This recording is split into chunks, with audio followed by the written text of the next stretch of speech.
말씀을 좀 하셨는데 아마 시민들이 충분히 공감할 문제이긴 한데 시민들이 빅공개라는 민원을 내는 이유의 근본적인 배경을 좀그 정보청사 공무원들이 아셔야 되는데 저도 최근에 행안부 공무원들을 만났더니 여전히 인식이 그래요. 그 옥상 정원은 공무원들을 위한 공간이고 보안 문제 때문에 더 개방하기는 어렵다. 야간도 마찬가지고.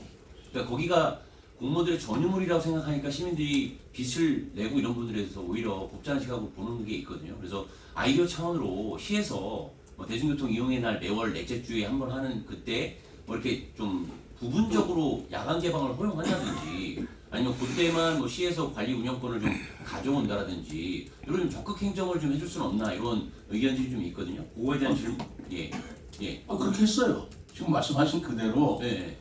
그 야간 말하니까 옥상 정원을 야간에도 공개하자. 야간 정원 얼마나 예뻐요. 그래서 그렇게 하기로 했고요. 아마 이전까지는 안 했는데 우리가 세종 축제라든가 할 때 1년에 3번 내지 4번은 그렇게 하기로 했고 그리고 또 하나의 문제가 보안 문제라는 게 있잖아요. 그건 우리가 인정을 해줘야 됩니다. 그렇기 때문에 그때는 그 가이드하고 안내하고 이렇게 통제할 인력이 필요한데 그 번번이 세종 시민 내지는 다 지역 분들이 왔을 때 행안부에서 하는 것도 문제가 있으니 차라리 우리 시 공무원이 이렇게 안내해서 그렇게 하겠다. 그래서 우리 공장한테도 양해를 받았고 양해를 당연히 그렇게 자기들이 적극적으로 도와준다고 그렇게 했어요. 월 정기 개방 이런 형태는 아니고 1년에 한 3번 정도. 지금은 현재 그랬는데 저는 그 대중교통의 날이 매월 넷째 주 금요일이잖아요. 매월 넷째 주 금요일 날 그렇게 해줬으면 좋겠다 그러는데 한꺼번에 확 바꾸기는 좀 어려운 것 같고 그렇게 점진적으로 해야 될 거라고 나 생각하고 그런 거 부분은 이미 다 양해도 됐고 그렇게 하기로 돼 있습니다. 확정됐어요. 네, 연결져서 이제 이 부분도 정원하고 관련된 부분인데 이제 최근에 또 하나 이슈가 금강경영님이 이제 갑작스럽게 충남도에서 조금 급하게 한다라는 느낌이 들 정도로 7월에 폐쇄가 결정이 됐어요. 그래서 이제 시민들도 그렇고 전국적으로도 많이 찾는 그 국내 여기 세종시 관광지 중에 거의 2위권에 드는 자연휴양림인데 이 부분에 대한 후속 대책을 충남도랑 TF도 결성했는데 어떻게 할 것인가, 거기 그 공간을 어떻게 활용할 것인가, 그냥 방치할 것인가, 이런 부분에 대한 궁금함들이 지금 많이 나오고 있습니다. 그래서 시장이 이참에 그 부분에 대해서는 어떻게 좀 접근해 나갈 것인지 질문 그건 드립니다. 인식을 좀 분명해야 될 것 같습니다. 그건 좀 잘못된 거예요. 뭐가 잘못됐냐면 충남도의 도유지 땅이 세종시 행정구역 안에 있기 때문에 거기에 대한 인허가는 세종시장이 갖고 소유권은 충남도가 갖고 있는 것 자체가 불일치예요. 불일치한 건 사실입니다. 그거 바로 잡아야 돼요. 그렇기 때문에 충남도에서는 세종시의 행정 관할 구역 안에 자기의 소유주가 있기 때문에 행정권을 행사하지 못하는 것에 대해서 또 산림휴양지를 청양으로 옮긴다고 그렇게 돼 있죠. 청양으로 옮기려고 결정하고 나면 충남도지사로서 당연한 일이고 그런데 그것을 늦출리에 난 충남도 입장에서는 없다고 봅니다. 그렇지 않겠어요? 그러니까 빨리 매각을 하고 그 산림휴양지를 제대로 충남도민이 이용할 수 있는 그런 부지로 이동해야 되겠다는 충남도의 생각이 하나도 잘못된 거 없습니다. 다만 문제는 매각을 한다고 하는데 그거를 구매할 사람이 쉽게 생기겠느냐라는 문제 하나하고 두 번째로 그 땅을 거의 18만 평 가까운 그 땅을 샀을 때 뭘로 쓸 것이냐를 행정 권한은 세종시장이 가지고 있습니다. 그러니까 세종시장과 그 땅을 구매하겠다고 하는 매입하겠다고 하는 사람과 충남도와 3자가 서로 협의해야 될 것은 너무나 또 당연한 일이기 때문에 전번에 김태형 지사 우리 우리 세종시에 왔을 때 원무 협약 맺은 거예요. 그 정신이 틀린 거 하나도 없고 그거 가지고 지금 뭐가 문제되는 거 하나도 없어요. 다만 충남도에서는 좀 일찍이라도 일찍일 갖고 일찍일수록 좋죠. 그렇지 않겠습니까? 그래서 매입자가 빨리 나타날 수 있으면 좋은데 그 매입자가 무엇을 할 것인지를 우리하고 세종시하고 사전에 협의해야 그분들 매입할 수 있거나 말거나 결정할 거 아니에요. 그런 활동을 계속하고 있는 것이고 다만 그럼에도 불구하고 매입자가 나타나기 전에 우리 충남도 입장에서는 산림휴양지를 청양으로 옮긴다고 했을 때 그 나머지를 어떻게 할 거냐 문제인데 그건 도유지예요. 그건 엄연히 도유지입니다. 자기네들 어떤 용도를 쓰든 간에. 그 세종시장이 충남 도유지에 대고 이래라 저래라 할 수가 없어요. 우리가 쓴다면 우리도 임차를 해야 되는 것이고 허가를 받아야 되는 것입니다. 그 마땅한 것인데 마치 세종시에 있기 때문에 충남도하고 협약이 안 되고 저는 그런 문제가 아니라고 생각해요.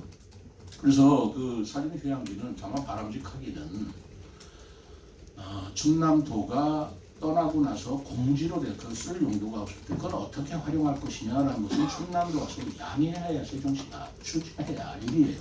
등산길로 만든다든가 임시 캠프장을 만든다든가 그건 충남도가 충분히 협의하고 충남도가 허락해줘야 하는 일이고 또 허락했다 하더라도 거기에 따른 비용은 세종시가 돼야 되는 겁니다. 그렇지 않습니까? 그래서 그런 부분을 어떻게 할 것이냐라고 다그칠 일이 나는 아니라고 봅니다. 그냥 솔직히 얘기합니다. 충남도는 빨리 옮겨야 되는 것이고 그리고 그 도유지를 빨리 매각해야 되는 것이고 매각하기 전까지는 어떻게 할 것이냐는 우리하고 같이 협의할 문제다. 나는 그렇게 생각하고 있어요. 아니, 그냥 다그친다는 그런 게 아니고요.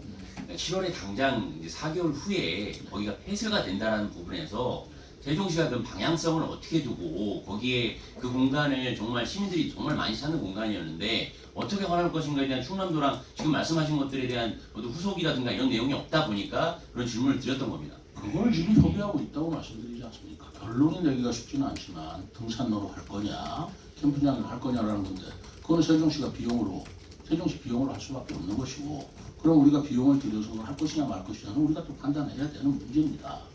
그렇지 않습니까? 그래서 그런 부분도 충남도하고 하는 문제도 또 예산 수반 상황이기 때문에 충남도하고 협의도 할 일이지만 또 우리 나름대로 독자적으로 판단할 문제도 있어요. 근데 그 부분이 사실은 불일치가 된 문제에서부터 비롯된 것이라서 그렇게 명쾌하기가 딱 쉽지가 않다는 얘기입니다. 지도부 회의에서 대통령실의 세전 이전 가능성을 좀 검토해 보라라는 지시를 했다는 보도가 나왔습니다. 그 확대 간부회의라는 자리에서 이 부분에 대해서 시장님 입장 좀 한번 듣고 싶습니다. 뭐 대단히 환영할 일이죠. 뭐 정치권에서 여당 대표든 야당 대표니 야당 대표든 세종 시민의 입장에서 대통령실이 오도록 정치권에서 그렇게 깊이 검토하고 또 그 부분에 대해서는 그 정책을 방향을 잡았다는 것 저로서는 너무나 좋은 일이고요. 저는 대통령실 반드시 와야 된다고 생각해요. 그리고 무슨 대안이 있냐라고 내가 묻습니다. 그러면 대통령실이 없으면 물론 과천청사나 우리 중앙동에 대통령실 관저를 만들 수 있겠느냐. 사무실을 만들 수 있어도 관저 만들기 좀 어렵잖아요. 그러면 어디다 할 거냐. 세종시는 부지도 있고요. 그리고 법적 조치도 우리가 다 완성을 해놨습니다. 조치가 끝났어요. 22년도 그때가 2월인가요? 그때 행복청을 보호를 바꿔서 우리 세종시에 들어올 수 있는 중앙청사의 범위 안에 대통령실도 포함시켜놨습니다. 법적 조치도 끝났고 부지도 있고 그리고 거기에 대한 예산도 지금 58억이 우리가 확보되어 있습니다. 그렇다면 이거는 오히려 올 것이냐 말 것이냐 세종시로 과연 갈 것이냐가 아니라 언제 어떻게 빨리 세종시로 이전해 줄 것이냐를 문제를 따질 문제라고 나는 봐요. 지금 뭐 여러 가지 뭐 정치적인 격변이 있기 때문에 대통령이 언제 취임하게 될지 모르지 않습니까? 그러나 어쨌든 대통령이 취임하시면 그분이 근무를 해야 되고 혹시도 말하자면 사실 수 있는 그런 관저를 좀 급하게 생각하고 해야 되는 거 아니냐. 이재명 대표께서 그렇게 얘기를 했던 그거는 제대로 보신 부분이고 나도 적극적으로 환영을 합니다. 국회 건립추진위원장을 만났습니다. 만나서 지금 같은 말씀을 했어요. 국회만 온다고 해결되는 게 아니고 대통령실도 와야 되고 그리고 국회도 지금 분원이라는 이름으로 되어 있지만 국회 전체가 이전하는 게 옳지 않겠나. 전적으로 공감하더라고요. 그리고 그렇게 되면 대통령실이 오고 국회가 오면 그건 수도예요. 실질적인 수도예요. 헌법재판소의 결정에 의하면 그럼 이게 수도냐 아니냐는 걸 법적으로 명기하는 건데 그걸 헌법상으로 할 거냐 법률로 할 거냐 그건 별도의 문제를 치더라도 결국은 우리가 실질적인 행정수도라는 얘기와 그리고 이제 명실상부하게 법적으로 행정수도라는 지위를 우리가 법률적으로 또는 제도적으로 명정하는 문제가 지금 남아있는데 그런 것들이 올해 내년에 우리가 굉장히 중점적으로 해야 될 일이고 그것은 우리 세종시의 역사에 굉장한 분기점이 될 거라고 봅니다. 세종시뿐만 아니라 대한민국 역사에 엄청난 분기점이 될 것이라고 보고 있어요. 뭐 그런 시대적 그 중요한 시기에 우리가 이 세종시의 책임을 맡고 있고 일을 하고 있다라는 것 사명감을 가져야 된다고 생각합니다. 현금을 쓰레기 더미에 넣어서 잃어버리셨다가 세종시 그 위탁기업 요원들의 노력으로 되찾는 일이 있어가지고 이게 전국적으로 참 어려웠고 힘든 시기에 좋은 일이다, 훌륭한 일이라는 칭찬이 많이 있었는데요.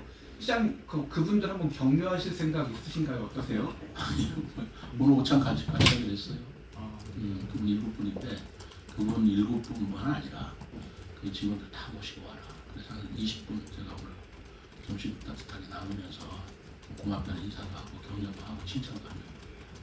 근데 그것뿐만이 아니에요. 사실은 제가 저번에 우리 직원 소통회 날 때 그 편지를 3개를 읽었는데 그 중에 이제 그게 굉장히 좀 그 뭐랄까 이 우리의 그 사로잡는 것이었죠. 그렇죠. 2,600만 원이라는 병원비를 잊어버릴 뻔한 걸 그 겨울에 쓰레기 봉투들을 다 파헤쳐가지고 이렇게 한 장 안에 타져줬다는 거, 이거 정말 기가 막힌 뉴스 아니겠어요? 저는요 가끔 요즘에 그 외국에서 일어난 일을 보면 외국은요 그렇게 해서 돈 차리면 지가 갔지 주인한테 돌려주니까. 대한민국 얼마나 멋진 그 나라예요. 외국인들이 와서 놀라는 게 카페에서 핸드폰 놓고 화장실 갔다 왔는데 아무도 가져가지 않더라. 참 세상에 우리 너무나 당연한 일을 그분들은 대단한 일로 보고 있을 정도로 지금 다른 나라에서는 있을 수 없는 일들이 우리는 그렇게 아무렇지도 않게 벌어지는 게 얼마나 멋진 나라예요. 그래서 이런 미담이나 이런 것들을 널리 좀 알려야 되겠다 하고 싶고, 우리 공무원들 정말 저는 그래서 그 부분에 대해서 칭찬해줘야 맞다고 생각하는데, 또 한 사례가 있었죠. 우리 아름동에서 그 선천적으로 유전 질환을 참 말씀드리기가 좀 그렇긴 합니다만 유전 질환을 가지고 있는 신생아가 태어났는데 안구를 조출해야 되고 또 수술을 해야 될 급박한 상황에 왔는데 그게 주민등록이 있고 각종 보험이 있고 뭐 여러 서류가 뒷받침이 돼야 그 수술을 받을 수 있다는 거예요. 근데 청각을 다투는 것 같습니다. 그러니까 금요일 날 오후에 우리 아이 위해서 이런 거 좀 만들어 주세요. 우리 공무원들한테 아름도 우리 저 주무관한테 얘기를 했더니 그 주무관이 금요일뿐만 아니라 휴일날 그거를 다 만들어가지고 무사히 시간에 맞추어서 그렇게 자기 아이들을 구할 수 있었다라는 걸 그 편지를 저한테 보냈는데 눈물이 좀 울컥하더라고요. 그래. 얼마나 중요한 얘기예요. 그 돈도 중요하지만 하는 아이의 그 광명, 실명이라는 문제를 우리 직원이 이렇게 써서 해준다. 그것도 어떻게 보면 굉장히 당연한 거지만 어떻게 보면 굉장히 울컥한 얘기잖아요. 돈 2,600만 원보다 그 어린 신생아의 실명이라는 문제가 그게 2,600만 원 이상의 또 가치도 있는 거 아니겠어요? 그 대목도 저는 매우 훌륭했다 싶어서 나 그 직원들 좀 칭찬해 주려고 합니다. 또 그것뿐만이 아니잖아요.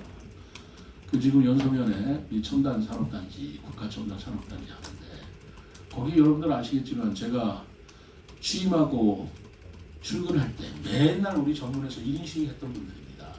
항의하고 건의하고, 그리고 제가 그분들하고 간담회 할 적에는 전부 다 머리띠 두르고 플래카드 시뻘겋게 다 붙여가지고 아주 살벌한 그런 분들하고 눈만 좀 무서웠어요.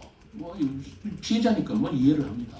그런데 그분들이 무슨 과 지금 너무나 고마웠다고 그러면서 자기네 애로사항을 이렇게 신속하게 그리고 이렇게까지 해줄 줄은 몰랐다 그러면서 저한테 편지를 보내면서 시장님 저희들이 한번 모시겠으니까 꼭 오세요. 감사의 뜻을 표하고 싶습니다. 그러는데 그 가슴이 뜨뜻해지지 않습니까?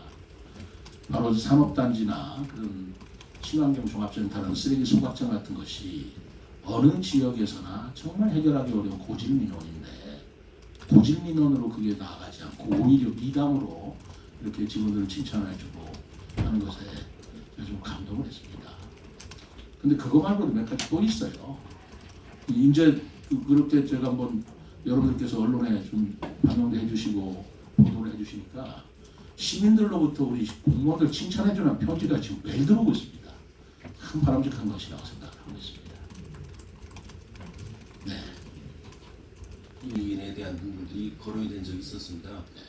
그래서 최근에 상급 상당히 이제 정책수석부장관을 직전 이제 연합 주민자치연합회 회장하셨던 인사를 이제 기용을 하셨습니다. 그래서 이 부분하고 지금 이제 세종사랑운동 원년을 선포하셨는데 이 부분하고 관계가 있는 건지 있습니다. 또 어떤 기대를 하시는지. 제가 이런 기대를 하고 있어요. 우리 김대곤 우리 저기 주민자치 전 연합회장을 제가 정책 수석 보좌관으로 임명을 했습니다. 정말 지난번에 제가 여러분들한테 말씀을 드렸을 겁니다. 이유는 딱 한 가지예요.